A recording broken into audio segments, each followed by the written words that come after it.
Hello, నేను విశ్వేశ్వరరావు. ఆంధ్రప్రదేశ్ ముఖ్యమంత్రి చంద్రబాబు నాయుడు గారు తుఫాన్ ప్రాంతాలని ఏరియల్ సర్వే చేస్తూ ఉన్నారు. ఆయన ఒక అవగాహనకు వచ్చారు. ఏ జిల్లాల్లో ఎంత వర్షపాతం నమోదైంది, అక్కడ ఎలాంటి సహాయ చర్యలు చేపట్టాలి అనే దాని మీద. మరోవైపు గ్రౌండ్లో లోకేష్ గారు ఇప్పటికి కూడా ఆ జిల్లాల్లో ఉండేటువంటి పరిస్థితి ఏంటి, అత్యంత ఎక్కువగా వర్షపాతం ఎక్కడ నమోదైంది దాని మీద సమీక్షిస్తూ ఉన్నారు. దానికి ప్రత్యామ్నాయ చర్యలు తీసుకోవడంతో పాటు సహాయ చర్యలను మరింత ముమ్మరం చేస్తూ ఉన్నారు. వరద ప్రాంతాల్లో ఉచితంగా వస్తు పంపిణీ చేస్తున్నారు. 25 కేజీల బియ్యం, కేజీ కందిపప్పు, కేజీ నూనె, కేజీ చక్కెర, కేజీ ఉల్లిపాయలు, కేజీ ఉర్లగడ్డలు ఇస్తూ ఉన్నారు. ఎక్కడా కూడా ప్రజలకు అసౌకర్యం కలగకుండా ప్రయత్నం చేస్తున్నారు. ప్రాణ నష్టం జరగకుండా కాపాడగలిగారు. ఆస్తి నష్టం వీలున్నంత వరకు తక్కువగా ఉండేలాగా ముందస్తు చర్యలు తీసుకున్నారు. ఒక ప్రణాళికాబద్ధంగా సాంకేతిక పరిజ్ఞానాన్ని ఉపయోగించుకోవడం ద్వారా మెంతని తుఫాన్ కారణంగా జరిగినటువంటి నష్టాన్ని చాలా వరకు తగ్గించగలిగారు.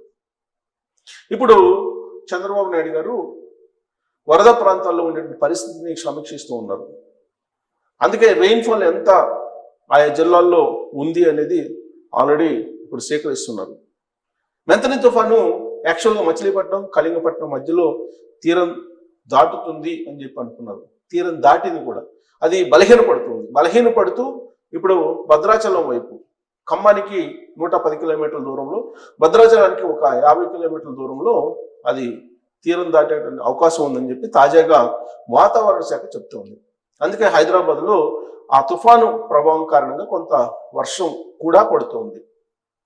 సో ఇలాంటి పరిస్థితుల్లో చంద్రబాబు నాయుడు గారు వండర్ చేశారు. ఖచ్చితంగా ఈ తుఫాన్ ఏర్పాట్ల సమీక్షలో తుఫానుకు సంబంధించినటువంటి నష్టం జరగకుండా అనేది మాత్రం చెప్పచ్చు. దీంట్లో కొంతమంది అతిశయోక్తి అని చెప్పి ఫీల్ అవుతుంటారు. కానీ బట్ 24/7 గత 2 రోజుల నుంచి చంద్రబాబు నాయుడు గారు, లోకేష్ గారు అక్కడే ఉండి సచివాలయంలో వాళ్ళు సమీక్ష చేస్తూ ఉన్నారు. ఇప్పటికీ కూడా జరిగినటువంటి నష్టాన్ని అంచనా వేసేటువంటి పనిలో ఉన్నారు. ఆ నష్టానికి సంబంధించినటువంటి నివేదికల్ని కేంద్ర ప్రభుత్వానికి పంపించి అక్కడి నుంచి సహాయాన్ని పొందేందుకు ప్రయత్నం చేస్తున్నారు. ఇప్పటికే కేంద్ర మంత్రులతోటి చంద్రబాబు నాయుడు గారు టచ్లో ఉన్నారు, ఫోన్ లైన్లో. అలాగే లోకేష్ గారు ఫోన్లో టచ్లో ఉన్నారు కేంద్ర మంత్రులతోటి.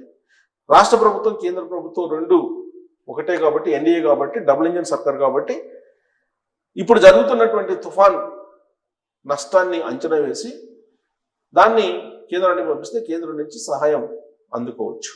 అయితే తుఫాను సందర్భంగా తీరం దాటేంత వరకు ఒక ఎత్తు అయితే, తీరం దాటిన తర్వాత వచ్చేటువంటి కుంభవృష్టి వర్షం ఏదైతే ఉందో దాని కారణంగా వచ్చేటువంటి పరిణామాలు మరొక ఘట్టం. అందుకే సాధారణంగా తుఫాను పోయిన తర్వాత వ్యాధులు ప్రబలుతూ ఉంటాయి. అది కూడా సీజనల్ వ్యాధులు ఎక్కువగా వస్తూ ఉంటాయి. అందుకే ఇప్పుడు చంద్రబాబు నాయుడు గారు వైద్య శాఖను అలర్ట్ చేశారు. తుఫాను దాటేంత వరకు కూడా అన్ని శాఖలతో సమన్వయం చేసుకొని ఆయన పనిచేశారు. అజయ్ జైన్ అలాగే సిసోడియా వీళ్ళిద్దరిని పెట్టుకొని తీర ప్రాంతాన్ని 2గా విభజించి చెరొక విభాగానికి సమీక్షించేటువంటి బాధ్యతలు అప్పచెప్పి వాళ్ళ కింద ఒక 18 మంది డైనమిక్ ఐఏఎస్ఎల్ని నియమించి వాళ్ళకి శాటిలైట్ ఫోన్లు ఇవ్వడం ద్వారా, అలాగే అనేక సాంకేతిక పరికరాలు అందించడం ద్వారా తుఫాను సందర్భంగా జరిగేటువంటి నష్టాన్ని చాలా వరకు తగ్గించగలిగారు. కానీ ప్రకృతి ప్రకోపిస్తే దాన్ని ఎవరు ఆపలేరు. కాకపోతే దాని నుంచి తప్పించుకునేటువంటి ప్రయత్నం చేయడంలో మాత్రం ఖచ్చితంగా సాంకేతిక పరిజ్ఞానం పనిచేసింది ఆంధ్రప్రదేశ్లో. దాన్ని ఉపయోగించడంలో చంద్రబాబు నాయుడు గారు ముందస్తు ప్రణాళిక రచించారు. అది సక్సెస్ అయ్యిందని చెప్పి చెప్పచ్చు. పైగా టీం వర్క్ జరిగింది అక్కడ. ఆ టీం అంతా సక్సెస్ అయింది. అధికార యంత్రాంగం చంద్రబాబు నాయుడు గారు ఏది చెప్తే అది యాజ్ ఇట్ ఈస్గా ఫాలో అయిపోయారు. దాంతో మెంతని తుఫాన్ ప్రభావం కారణంగా జరగాల్సినటువంటి అపార నష్టాన్ని తగ్గించగలిగారు. ఇది ఒక రకంగా చెప్పాలంటే ఆంధ్రప్రదేశ్ అధికార యంత్రాంగం యొక్క విజయం, చంద్రబాబు నాయుడు గారి టీం విజయం అని చెప్పి చెప్పచ్చు. అక్కడ ఆర్టీజీఎస్ ఆఫీస్లో ఉండే టెక్నాలజీని ఒడిసి పట్టుకున్నారు. కమాండ్ అండ్ కంట్రోల్ ద్వారా ఎప్పటికప్పుడు సమాచారాన్ని సేకరించుకోగలిగారు. అలాగే తెలుగుదేశం పార్టీ లీడర్స్ని, గ్రామస్థాయి లీడర్స్ వరకు అలర్ట్ చేశారు. మంత్రులు, ఎమ్మెల్యేలు వీళ్ళందరినీ ఎప్పటికప్పుడు అలర్ట్ చేస్తూ చంద్రబాబు నాయుడు గారు నష్టాన్ని నివారించగలిగారు. అది ఇప్పుడు పంట నష్టం అపారంగా జరిగింది. వెన్ను దశలో ఉన్నటువంటి వరి, ఉద్యానవన పంటలకు భారీ నష్టం జరిగింది.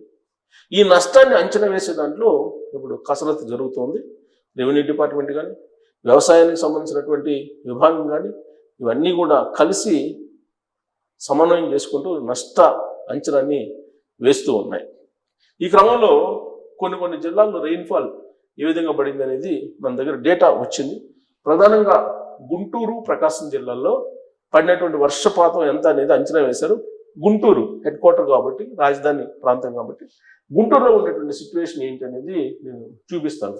గుంటూరులో ఎంత రెయిన్ఫాల్ నమోదైంది చూడండి. ఇక్కడ క్లోజప్లో చూడొచ్చు మీరు. Day wise and cumulative rainfall for the year 2025-2026 in Guntur. Rainfall 2025లో మిల్లీమీటర్స్లో మీరు కనుక చూస్తే డిస్ట్రిక్ట్ వైజ్ కాకుమాను అంటే డిస్ట్రిక్ట్ వైజ్ ఇచ్చారు. ఇక్కడ డిస్ట్రిక్ట్ వైజ్ యావరేజ్ వచ్చేసి 129 మిల్లీమీటర్లు ఉంది. 29 వరకు 172 మిల్లీమీటర్ల వర్షపాతం నమోదైంది. ఎక్సెస్ వచ్చేసి 20% చూపిస్తున్నారు ఎక్సెస్. ఇక్కడ చూడండి, నార్మల్ ఒక జిల్లాలో మాత్రమే ఉంది. మిగతా కొన్ని చోట్ల డెఫిసిట్ కూడా ఉంది. సో టోటల్గా ఇక్కడ చూడండి 18 జిల్లాల్లో రెయిన్ సంబంధించినటువంటి వివరాలు ఇచ్చేసారు. టోటల్ రెయిన్ఫాల్ ఇక్కడ చూడండి, నార్మల్ అయితే ఇలా ఉండాలి కానీ అన్ని ఎక్సెస్ ఉన్నాయి. ఈ 8 జిల్లాల్లో ఎక్సెస్ ఉన్నాయి. నార్మల్ రెయిన్ఫాల్ ఇక్కడ పక్కన ఇచ్చారు. జనరల్గా సాధారణ వర్షపాతం అనేది ఇక్కడ ఇచ్చారు. రెయిన్ఫాల్ టోటల్గా ఎంత అనేది ఇచ్చారు. అంటే ఎక్సెస్ ఇక్కడ 121 ఉండాల్సింది 266 ఉంది. అంటే 20% ఎక్స్ట్రా ఉందని చెప్పి ఇచ్చారు. సో యాక్చువల్ రెయిన్ఫాల్ ఇక్కడ ఇచ్చారు. మొత్తం అన్ని క్యుములేటివ్గా అంటే 27, 28, 29, 26 నుంచి మొత్తం క్యుములేటివ్ చేసి ఇచ్చారు. యాక్చువల్ రెయిన్ఫాల్ వచ్చేసి మీకు ఇక్కడ డిస్ట్రిక్ట్ రెయిన్ఫాల్ వచ్చి 19,384 మిల్లీమీటర్స్ ఉండాలి. 12,473 మిల్లీమీటర్లు నార్మల్. ఇది నార్మల్ కన్నా ఎక్కువ ఉంది. ఇది ఎక్సెస్ వచ్చేసి ఇక్కడ 55 మిల్లీమీటర్లు ఉంది ఎక్సెస్. సో ఇక్కడ డిస్ట్రిక్ట్ వైజ్ డిస్ట్రిక్ట్ టోటల్ ఇచ్చారు, డిస్ట్రిక్ట్ యావరేజ్ ఇచ్చారు. యావరేజ్లో తీసుకున్నా కానీ ఇది నార్మల్ 693 మిల్లీమీటర్లు ఉండాల్సిందే 1076 మిల్లీమీటర్లు ఉంది. ఎక్సెస్ 55 మిల్లీమీటర్లు ఉంది. అన్ని ఎక్సెస్ రెయిన్ఫాల్ ఎక్సెస్ ఉంది అన్ని జిల్లాల్లో. ఇక ఇక్కడ చూడండి గుంటూరు డిస్ట్రిక్ట్ రెయిన్ఫాల్ చూద్దాం. గుంటూరు ఓన్లీ ఇది గుంటూరు. ఇదేమో 18 జిల్లాలకు సంబంధించి ఇది 18 జిల్లాలకు సంబంధించినటువంటి రెయిన్ఫాల్ ఇది. ఇక్కడ గుంటూరు డిస్ట్రిక్ట్ సంబంధించి మంత్ వైజ్ తీసుకున్నా కానీ మంత్ వైజ్ తీసుకుంటే జూన్లో తక్కువ ఉంది. జూన్లో యాక్చువల్ రెయిన్ఫాల్ నార్మల్గా ఉండాల్సిన దానికన్నా తక్కువ ఉంది. జూలైలో నార్మల్ వచ్చేసి 124, 223 ఉంది. 35% ఎక్సెస్ ఉంది. ఆగస్టులో 68% ఎక్సెస్ ఉంది.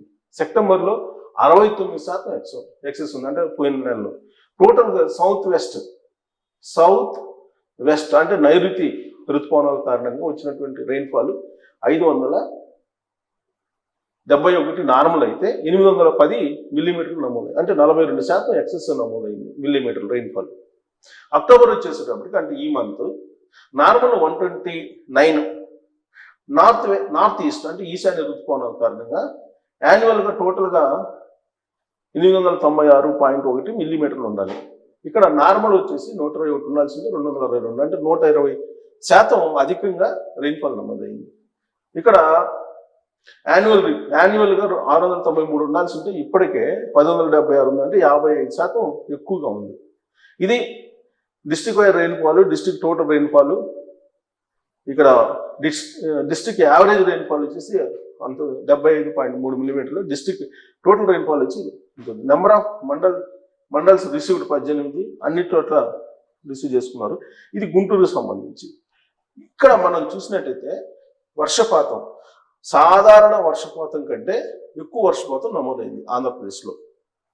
కరెక్ట్గా ఇదే ఇప్పుడు పంట నష్టానికి కారణం.